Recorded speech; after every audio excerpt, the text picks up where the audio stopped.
দেখ যে বলেছে একটি 11 নাম্বার একটি সমকোণী চৌপলের বাক্সের দৈর্ঘ্যের অনুপাত দেওয়া আছে, ঠিক আছে, 3:2:1। এবার এদের আয়তন দেওয়া আছে 384 ঘন সেমি। তাহলে বলেছে সমগ্র তলের ক্ষেত্রফল। তো ধরি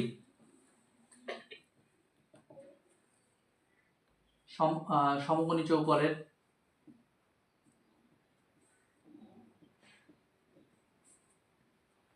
দৈর্ঘ্য কত হবে বল।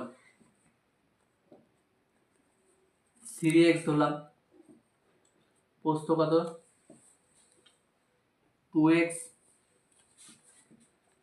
উচ্চতা 1x, শুধু x মানে 1x মানে x। এগুলো কি হবে, সেমি হবে সবগুলো।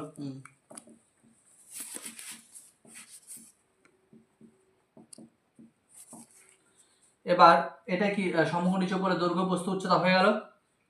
এবার বলেছে যে তার আয়তন বলেছিল, তাহলে শর্তে বল আয়তনের সূত্র কি বল।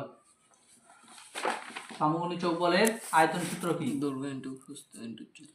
দৈর্ঘ্য গুণ প্রস্থ গুণ উচ্চতা। দৈর্ঘ্য কত 3x, প্রস্থ কত 2x, উচ্চতা কত x। তো আর মান কত দেওয়া আছে দেখ, আয়তন কত দেওয়া আছে 384।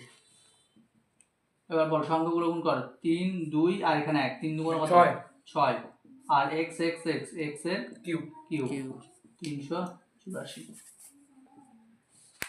x কিউব করলি 384 বাই কত 6 দিয়ে কেটেতে কত হবে 6 6 36, ঠিক আছে, 2 6 4 6 24। অতএব কি x কিউব সমান কত 64। 64 কার কিউব হয়, 64 লিখে দিই। এটাই তোকে শেখালাম এখন পর্যন্ত, 4 এর কিউব হয়। অতএব কি x সমান কত